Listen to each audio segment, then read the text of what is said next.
I'll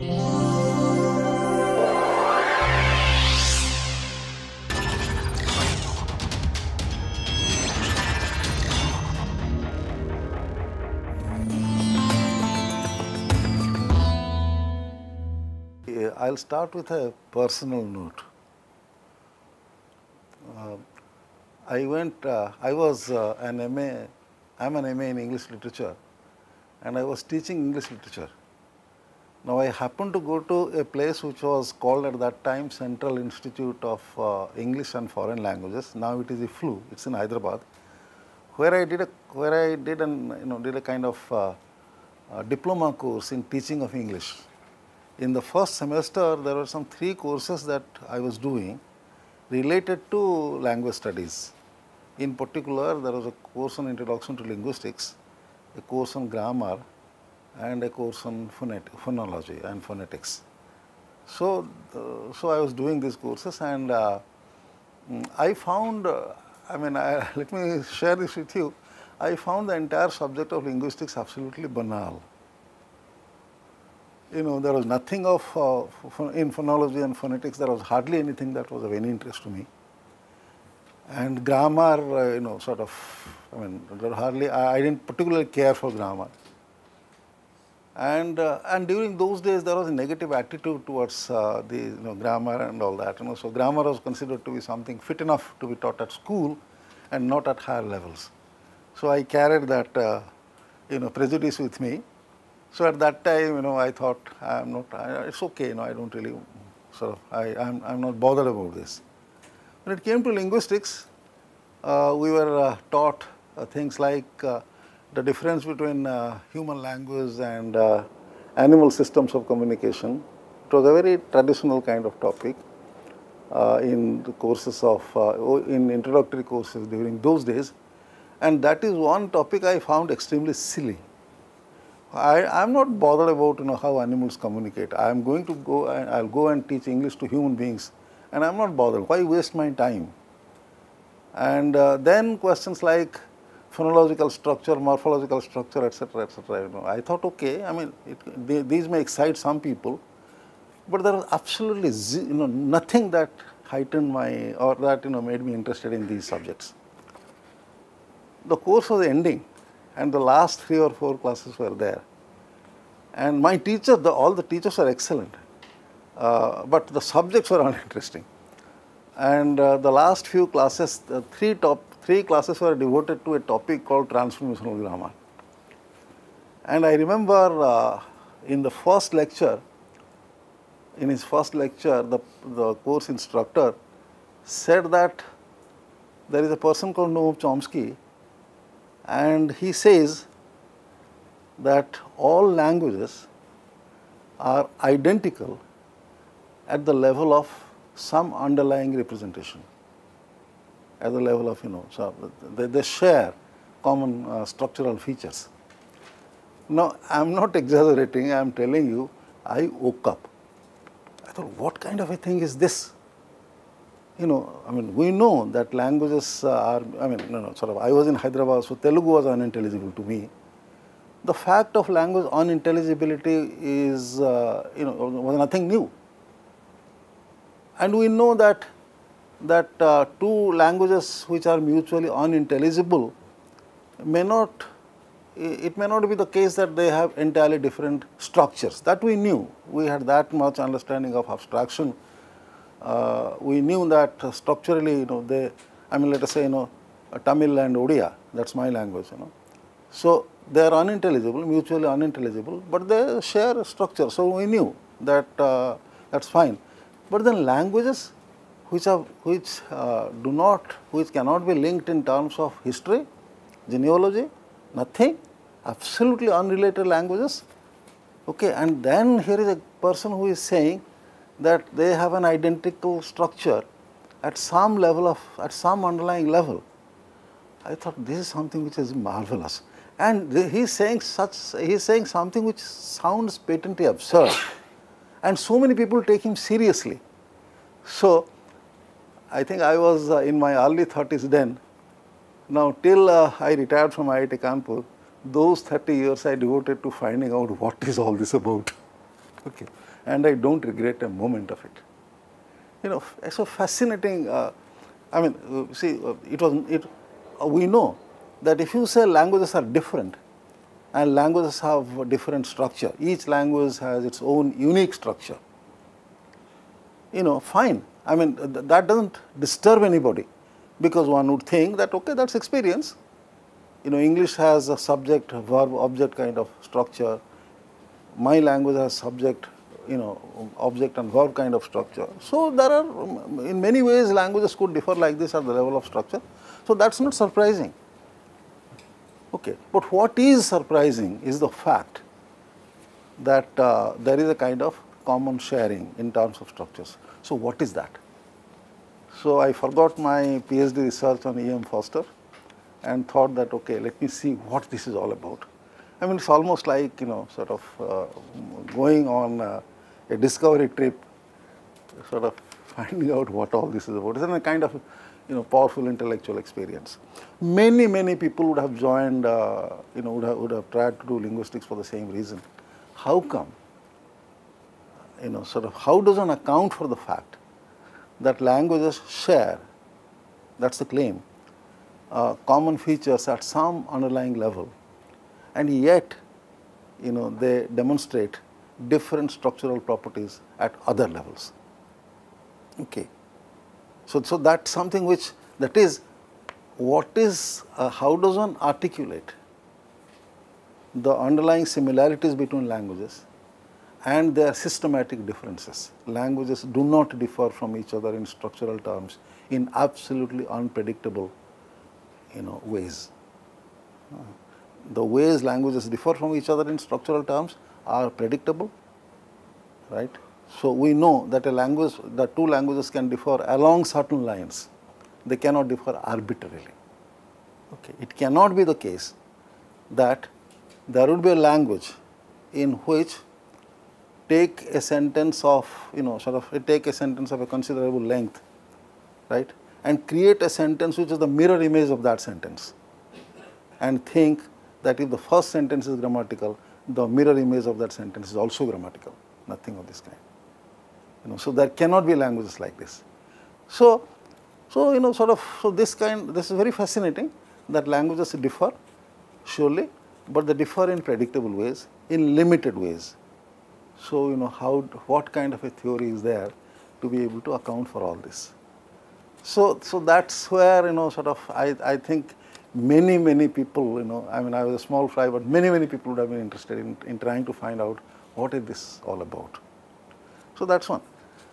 And when Chomsky came into the scene, you know, the kind of grammar that was written was what was called, you know, descriptive grammar, structural, you know, grammar. There was a school of linguistic thought called structural linguists. So they were very hardworking people. They did a lot of creative things in their own domain.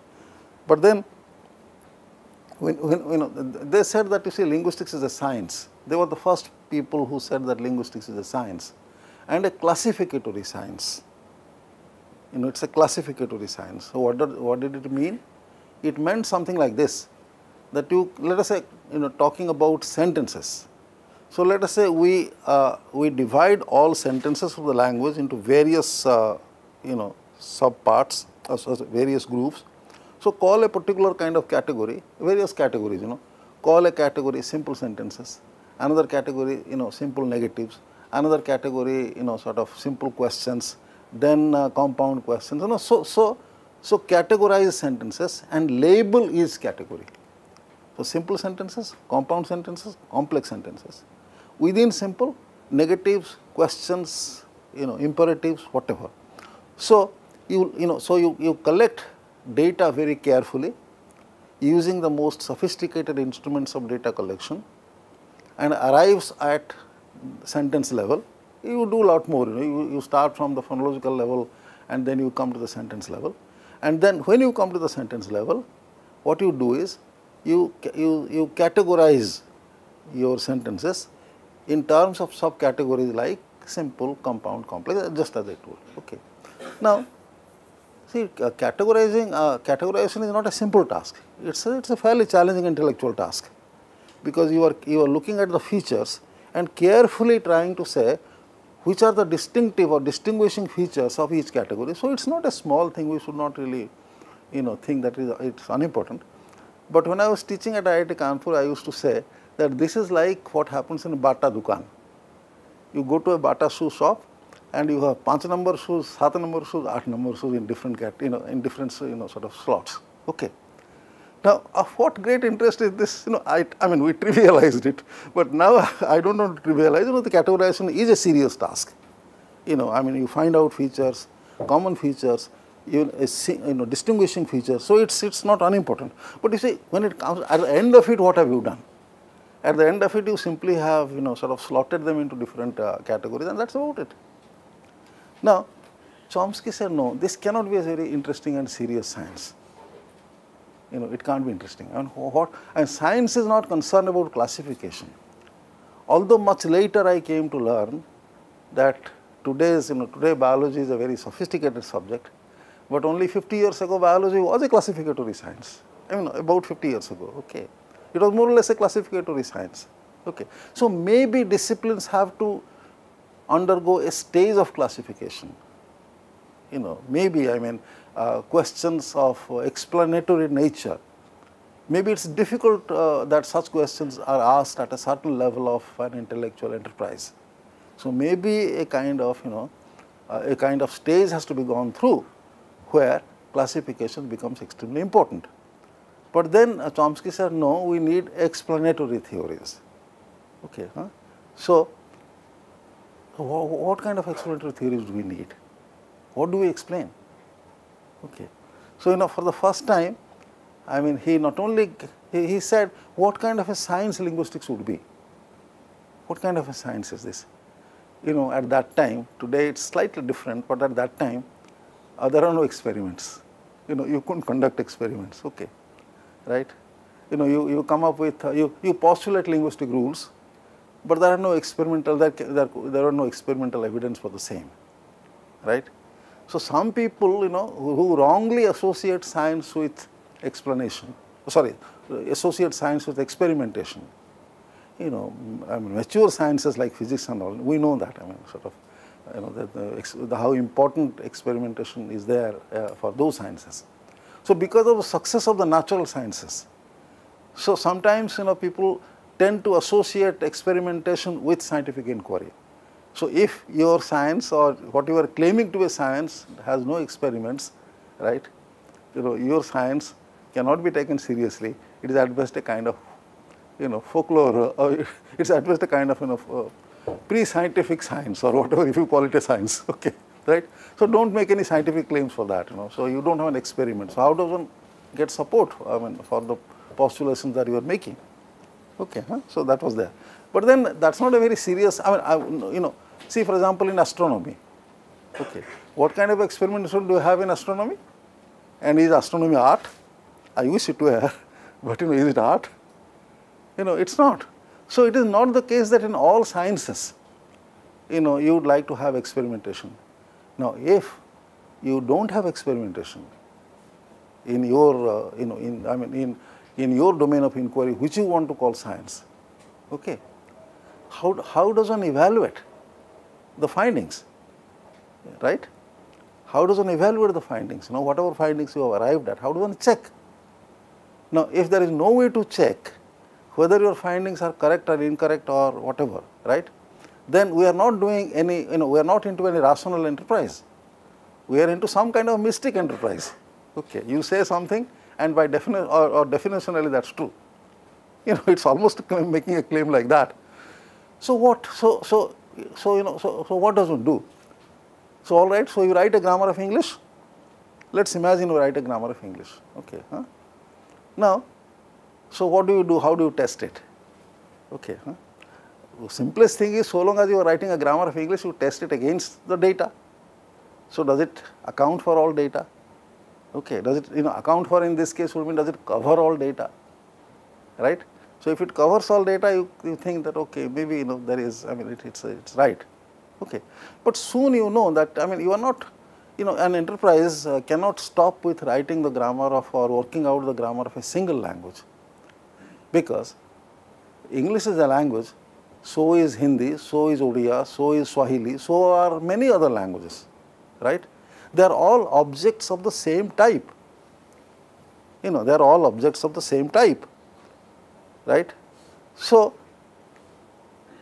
a kind of descriptive mechanism or a descriptive device that you have arrived at for one language, right, should apply in to other languages as well, because there is no science where for each object of inquiry there is a kind of theory. So it cannot be the case that for Hindi there will be a theory of grammar, for English there will be a theory of grammar, and these theories of grammar will have there will be no way to converse. I mean, no conversation would be possible between these theories of grammar. That's a false thing. It was noted way back in 57. It was noted that all grammars of languages, people wrote grammars of various languages. Now, you had notions like subject, you had notions like object, you had notions like noun, verb, pronoun, like that, verb, right? So, is it accidental that when somebody writes a grammar of English, he uses these terms? You write a grammar of Sanskrit, you also use these terms, right? So, is it accidental that languages, when you write grammars of different languages, the grammatical vocabulary is something which is largely similar? How does it happen? Okay, huh? So, the question that arises is, where do you get your basic terms from? Okay, right? Where do you get the terms from? So, these have to come from some kind of a theory. There has to be a theory of grammar, and from that theory of grammar would itself specify that these are the kinds of notions that we are going to have, and these are the kind of interactions that we are going to have between whatever entities. So, what are the entities? How do the entities sort of interact? So, these are things which cannot be just for one language, they have to be for all languages. Okay, it is not an accident that you have, I mean, as I said, sort of, it is not an accident that subject, object, verb, noun, pronoun, etc., categories, category labels. Whenever you write a grammar for any language, these are the categories which you use. How come? Okay, huh? So, if you have to find an explanation for this, you cannot find an explanation from history of writing of grammars. No, you can't say, oh, let's write a history of grammars of all languages, and somewhere you won't get it anywhere. You have to have something like a linguistic theory, a grammatical theory, and the theory will give us the terminology, the basic concepts, the interactions, everything, right? So, for the first time in the history of linguistics, there was felt the need for a theory of language or theory of grammar. See, linguistics is not, I mean, linguistics was not always called linguistics. It was called grammar or whatever else, okay? But linguistics is a civilizational subject. It is not something which is recent. 2,500 years ago, in Greek civilization, sort of linguistics was being done. And even earlier in India, people are doing linguistics. We talk about Panini, who is probably 2,500 years old, but Panini is only the finest flowering of a tradition that existed. Panini, it's not that grammatical tradition started with Panini, no. Lots of people had worked before Panini worked. So, these rich traditions, so grammatical studies are that old, okay. But for the first time in the history of grammatical studies, the need for a general grammatical theory, general linguistic theory was felt. I am not saying that people who wrote grammars before did not have a theory of grammar. They had a theory of grammar, but what that theory of grammar was, it was never explicated, because it was not necessary to spell out the kind of grammar that they had, okay, kind of theory of grammar that they had. In other words, what is the theory of grammar? What are the goals of study of grammar, right? What does it explain something? Does it categorize something? What does it do? Okay, what are the upper boundaries and lower boundaries? The usual question that you ask about theories, right? Right? So, and what is the architecture? They had some notion. Surely, if you don't have these theoretical notions, you cannot write a grammar, right? The person who wrote a grammar of, Sanskrit phonology, morphology, etc., or Karaka, had an idea of what a grammatical system is like what a language is like, what kind of structural system the language is likely to have. That is why he divided them into phonology, morphology, whatever he had. But then there was no articulation of it, there is no explicit articulation of it. So the need for an explicit articulation of the theory of grammar was felt so strongly and was realized, and this is when Chomsky came into the scene. So we must remember Chomsky as a man, right, who for the first time articulated the need for an explicit linguistic or grammatical theory. Okay, huh? And then the other thing, so you have a theory and all these will follow, the grammatical terminology will follow, and terminology is just one part of it, because you are talking about what are terms? The terms are labels of entities, and next is interaction between entities, and they interact within a framework, and that's the architecture. So all these things would come, okay, at later stage, right? All these things would come, okay, and then you write your grammar in terms of that, right? Now, suppose you have postulated something, right, in your model, and you are saying that this is something which is a general feature of all languages. Imagine something like, what I am going to say, okay, imagine something like you have done phrase structure rules, right? You are familiar with phrase structure rules, okay. Imagine that phrase structure rules are part of universal grammar, a term with which you are familiar, right? Let us imagine that phrase structure rules are a part of universal grammar.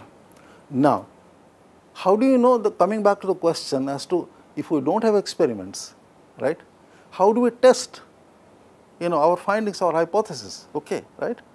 So how do we test? So we test is like this: if you can arrive at a grammar where you can dispense with phrase structure rules completely, right, you would say that is something, that's a test. So when you can postulate a theory of grammatical universals, right, but then this theory of grammatical universals, whether a particular rule or a particular mechanism or a particular whatever, right, kind of rule, etc. Huh? So if this rule has to stand the test of scrutiny, from other languages, right? So you write a grammar of another. Let's say there is let's say you are postulating some rule on the basis of English. Let us say that you can do. You can say that we have phrase structure rules in English grammar, and our hypothesis is that phrase structure rules do not simply belong to the grammar of English. Phrase structure rules belong to they are a part of universal grammar. Now, if somebody works if somebody is working on some other language and is able to argue that you don't have a need for the phrase structure rules that you have postulated, and you are claiming universality of universal status for them, right? Then the phrase structure rules are they are questioned. They cannot be. So the test, so the testing device comes from careful analysis of another language, of the grammatical features of another grammatical systems of another language. Okay. Huh? So please notice one thing. You can't. Data cannot falsify a theoretical claim, right? Suppose you are making a theoretical claim about whether about the fact that phrase structure rules exist as part of universal grammar, right? They are a part of universal grammar. Okay. So let's imagine that this is a theoretical claim that you are making. At the moment, it is an assumption. You have posited it on the basis of study of a single language, a careful study of a single language. Okay, right? The testing comes not from the fact that there are sentences in other languages, right, which seem to falsify the claim. So data cannot falsify the theoretical claim, right? Data cannot. Direct, unanalyzed, raw data cannot falsify a theoretical claim. Okay. What can is analyze data into a system of rules. A rule, if there is a rule that exists, or you are claiming a rule to be universal, a counterexample will be from from another grammar in terms of another rule. Rules, that kind of thing. You cannot you cannot falsify, direct unanalyzed data cannot be used to falsify, or question or undervalue, theoretical postulations. In this particular case, as something like a theory of rule. Okay, so you know what move alpha. Okay, right? Know what move alpha. Okay.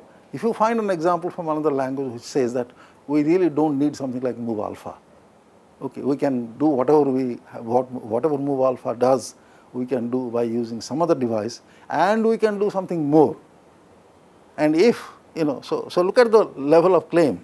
The claim is being made at the level of a rule, not at the level of, direct raw data, okay, right?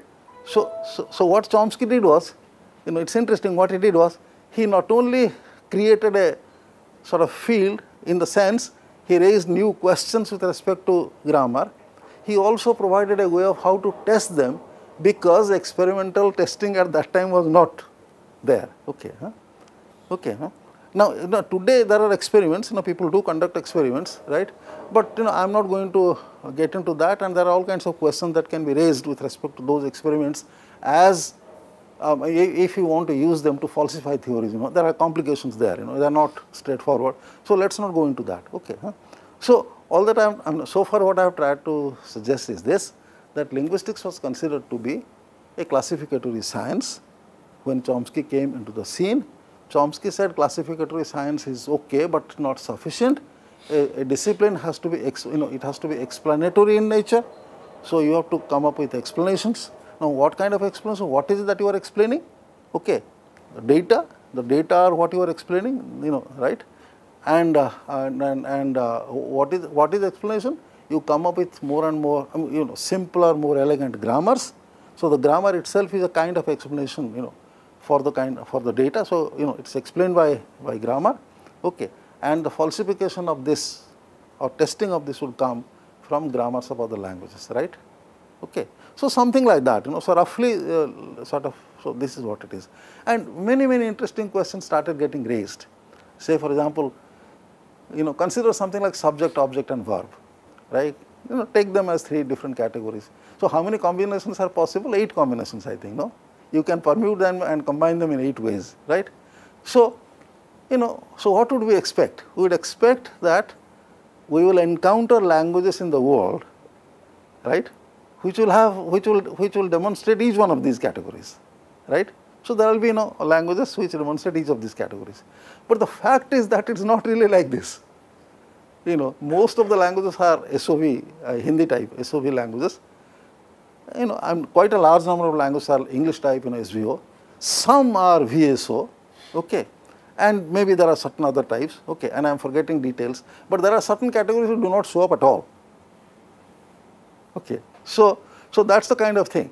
So, you see, if you have a certain kind of, if you have this VSO, right, I'm sorry, if you take these terms, subject, verb and object, right, okay, and think in terms and sort of think of languages, right.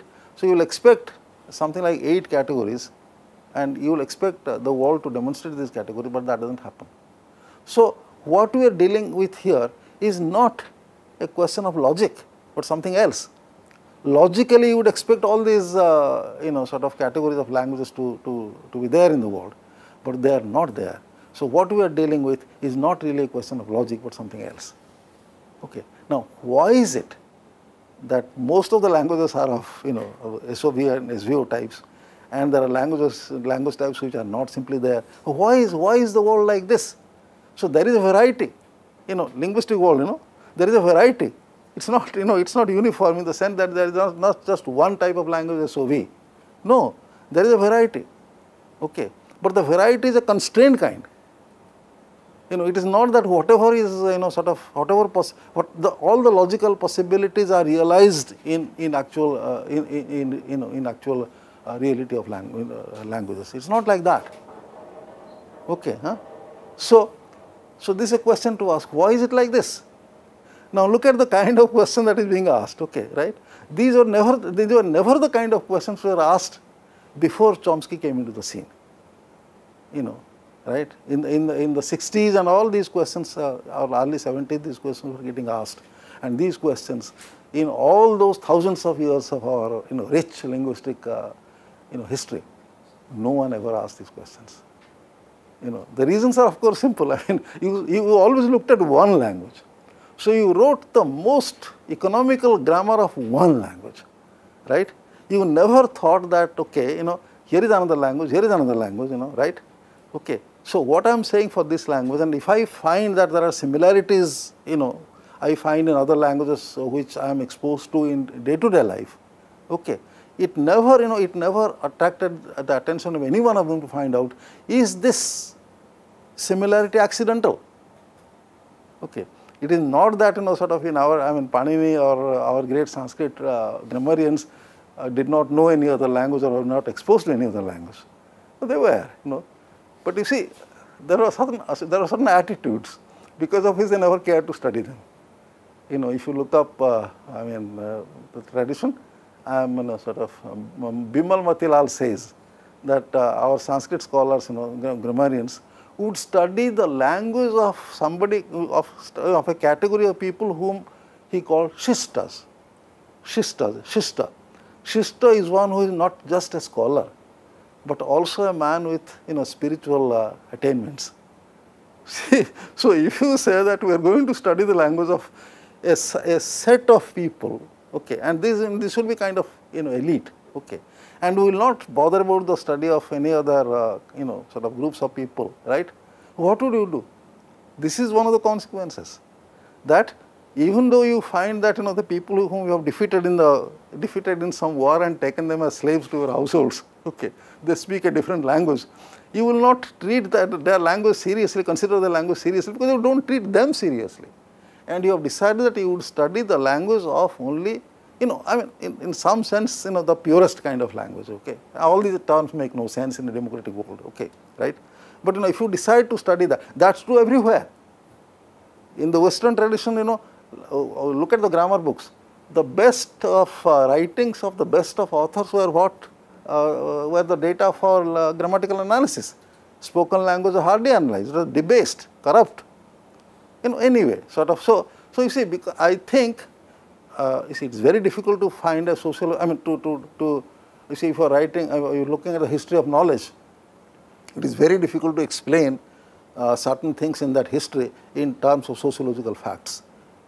I'm not saying that this would explain that, but perhaps, if we did not, you see, all these things, if we did not in our civilization consider the fact that if Sanskrit has a structure like this, some other language has also similar structures. Even when you notice, you didn't raise any question out of it, right? And that's because we were possibly, sort of, we didn't think that languages of others was considered to be a serious subject of investigation.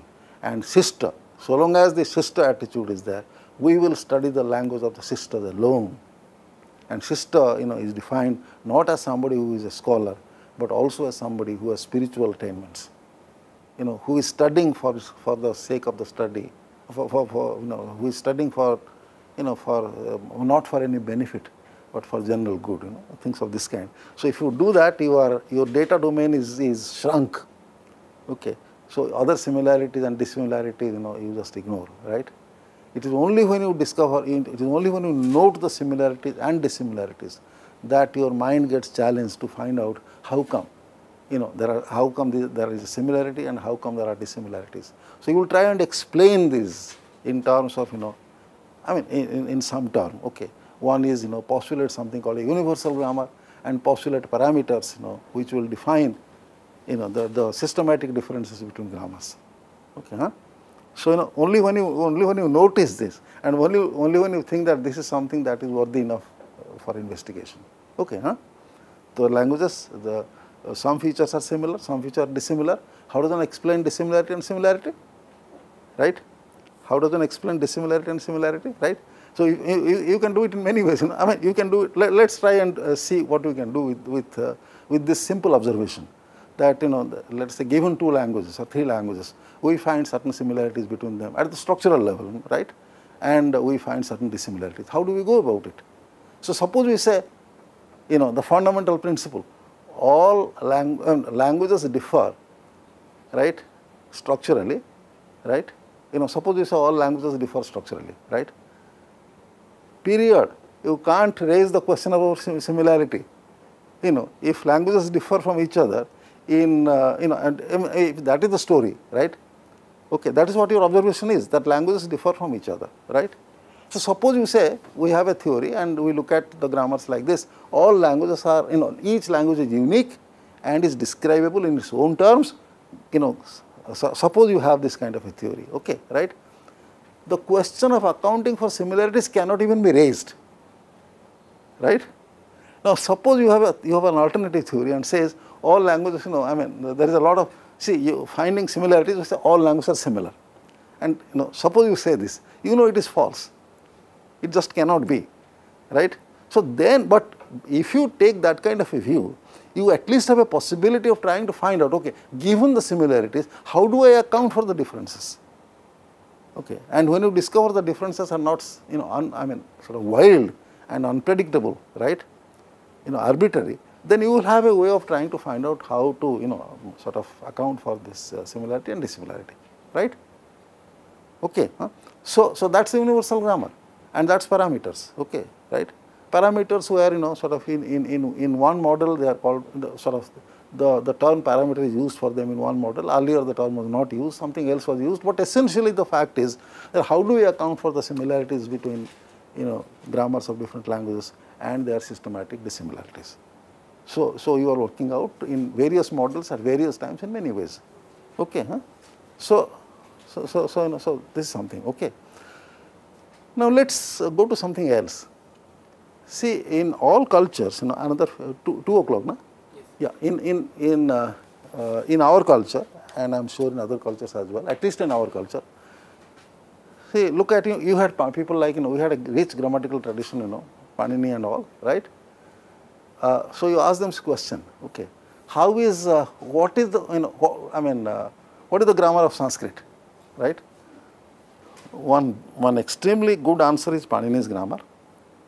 An economical, detailed, economical, sophisticated, formal, generative grammar. Panini is the first generative linguist and not Chomsky, because you look at Panini's phonological rules, they are generative rules, okay. So in any case, that's another topic. In any case, so a very sophisticated grammar, right? So what is the structure of Sanskrit? Panini's grammar is the answer. What is the structure of Sanskrit? Panini's grammar is the answer. How is Sanskrit learned? Or how is Sanskrit learned? In Ashtadhyayi, you will have no insights about how this is all learned, okay, right? So those who really worked out the structures did not address themselves to the question of how these structures are acquired by people or learned by people. No, right? Similarly, at a later stage, there are thinkers in our culture who raise this question: how do children learn a language? Okay. So, and they came up with answers, like, through observation. So, they find that somebody is telling somebody, bring the horse. So actually somebody goes and brings the horse, okay, right? And somebody says, pass the salt. So, they listen to the sentences through observation, they make inferences and all that. So, they learn from experience, they learn from explicit teaching, they learn from the grammar books, they learn from, lexicon, the dictionary, so many ways, right? Okay.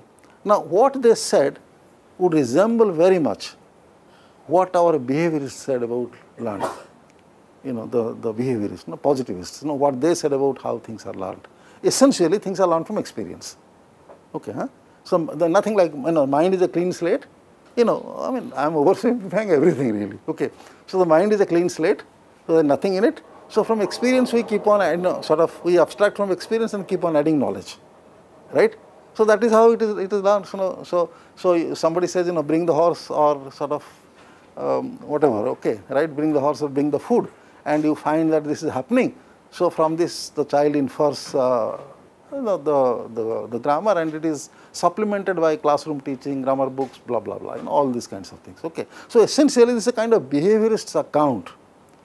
Essentially, it's a behaviorist's account of, language learning. Okay. Right. And these people who were concerned with the question of how a language is learned, okay, did not ask themselves the question, what is the structure of a language? So the point that I am trying to make is that, you see, what is the structure of language was a question which was independent of the question, how is that language is learned, or how are those structures learned. So the structure of a language and the learning of a language were two distinct questions. Okay, huh? And they were answered in different ways, right? Now, what Chomsky did was, in some sense, he combined these, and that's a great achievement. Okay, huh? So, he said, questions like this. Okay, how do you compare? In the beginning, right, when he came up with this, generative grammar, transformational generative grammar, and there are the structural grammars before that. Structural grammars, traditional grammars. Before that, all those grammars existed.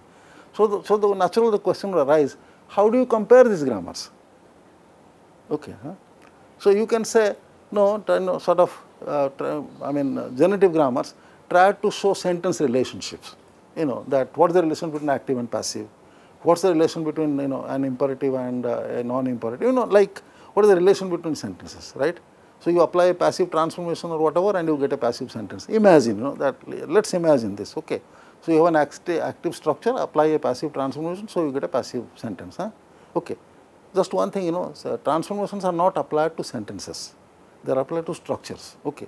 In any case, so you are trying to find relationships, right? Okay.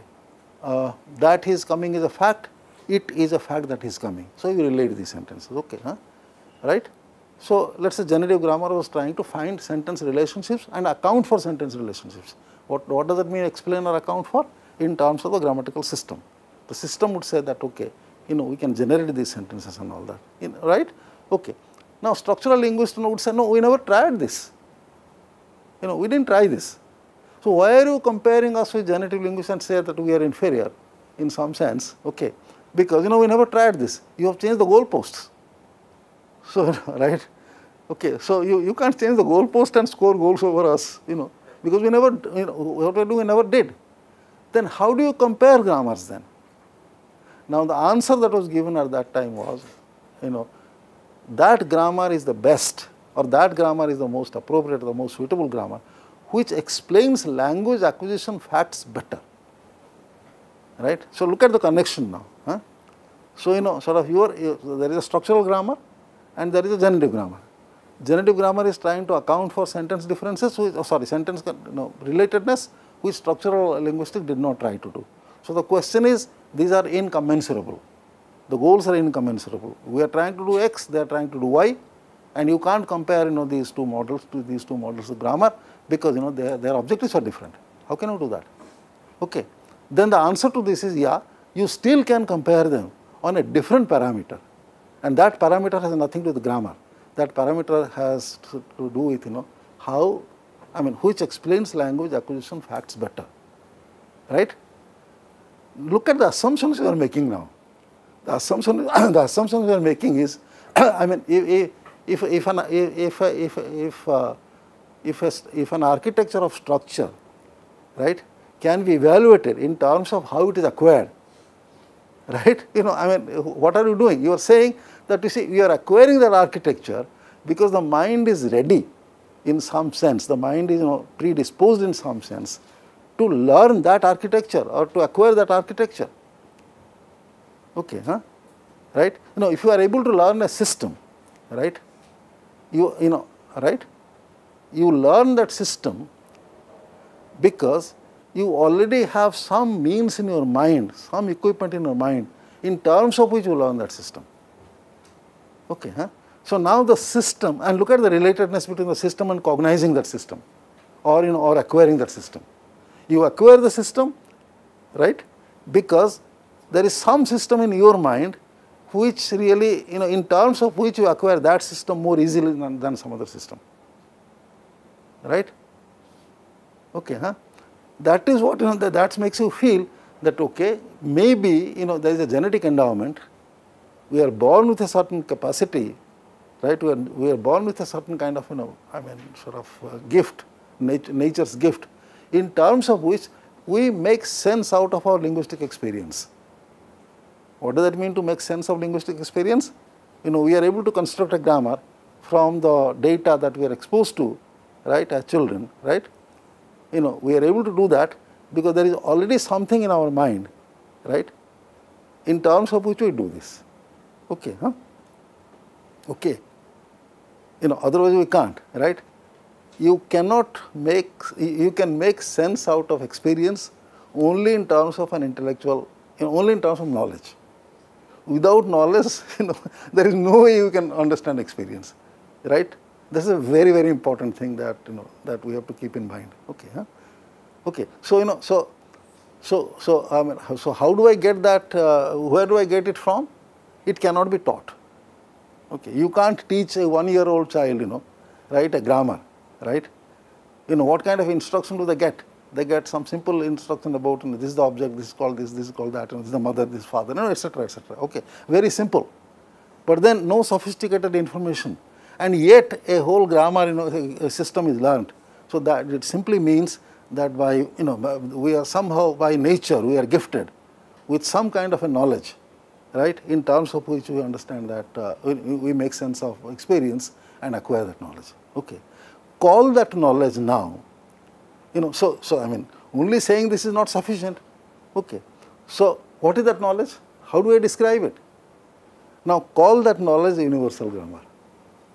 So what am I born with? I am born with universal grammar, right? Now another name for universal grammar is the initial state of knowledge of language. Okay, the initial state of knowledge of language, right? How do I describe initial state of knowledge of language? By working out the architecture of universal grammar.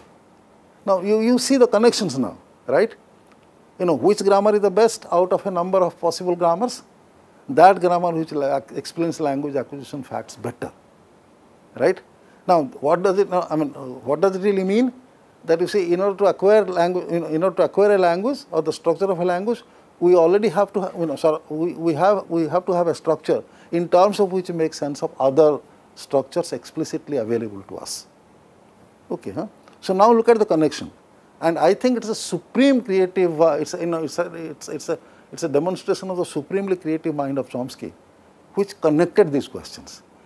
Both of these are civilizational questions. How do we learn a language? Okay, look, no civilization asks this question. How do we learn geometry?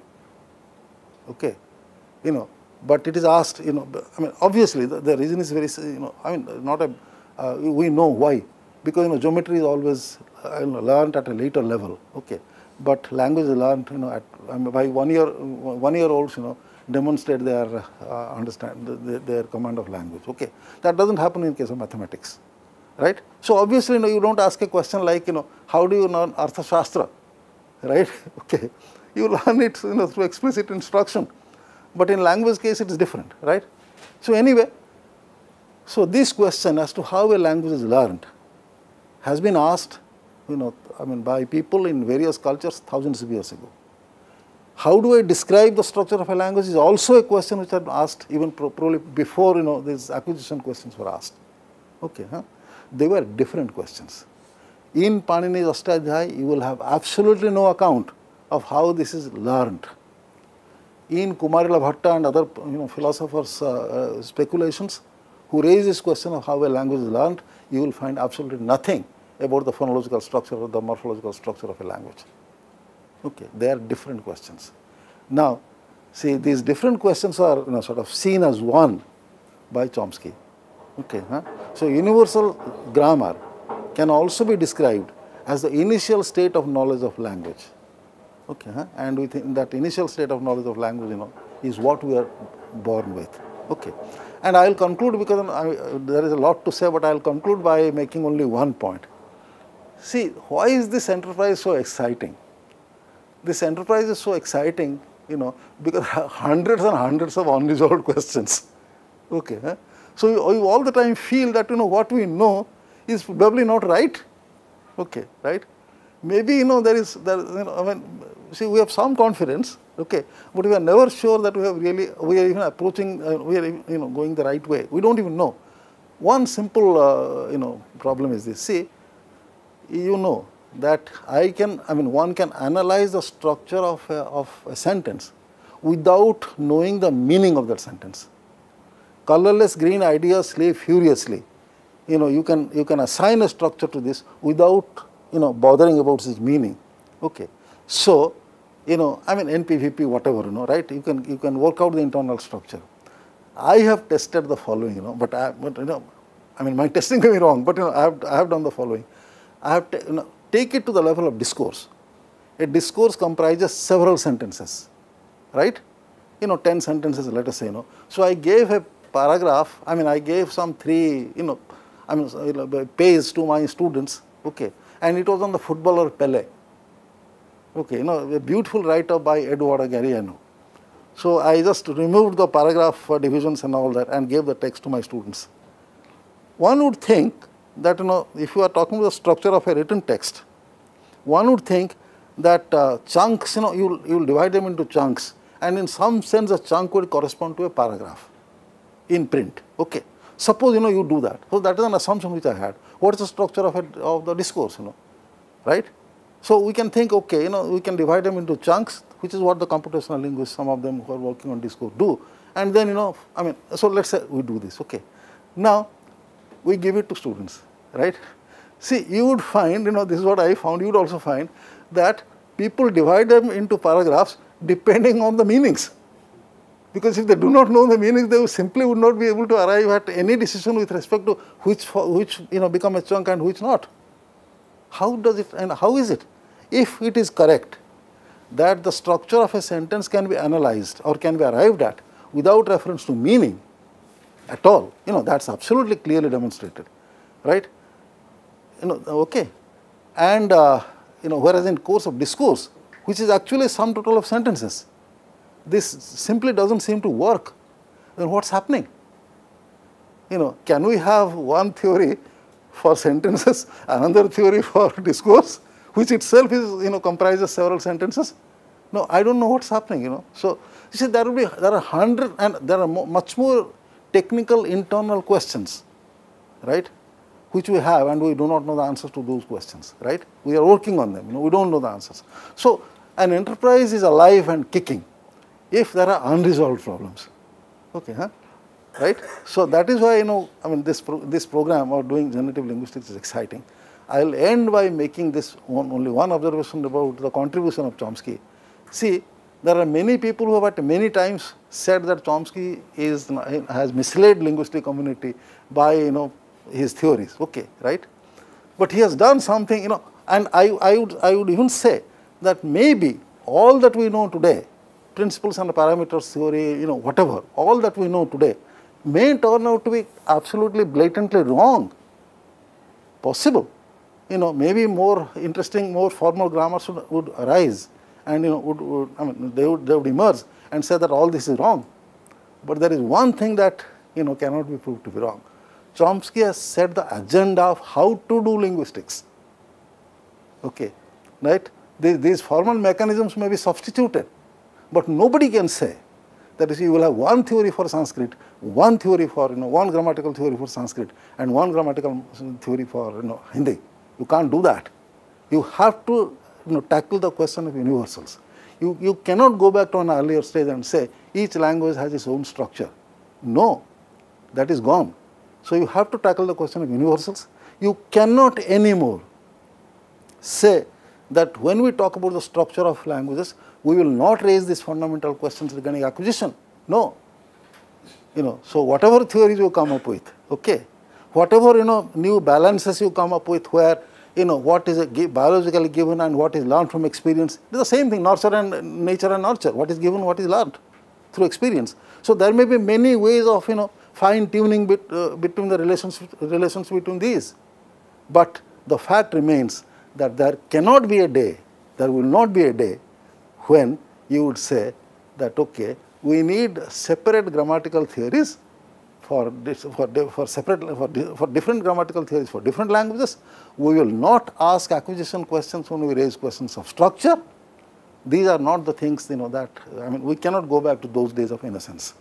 And that is, here is a man who has told us how to do linguistics. So the technical solutions may all turn out to be wrong, but there is no going back to universal grammar.